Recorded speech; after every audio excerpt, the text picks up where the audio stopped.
अस्सलाम वालेकुम दोस्तانو څنګه یې امید لرم د خدای نه چې تاسو به ټول ټیک ټاک یې دا زموږ پرنګ روډ باندې یو سولر سیستم کمپلیټ شو چې دا 52 کیلو واټ دی او ټوټل پینل یې ورکې 172 لګېدلي دي.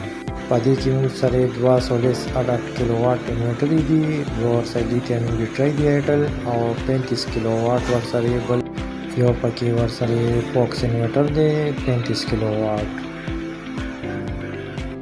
په دې کې چې کوم سره هایبرید دی نو په هغې باندې 36 پینل لګېدلي دي. د نان هوسټینګ والا دوه هوسټینګ د یو انورټر ته راکو شوي دي او سره دوه ایټل بیټریانې لګېدلي دي 100 امپیر والا.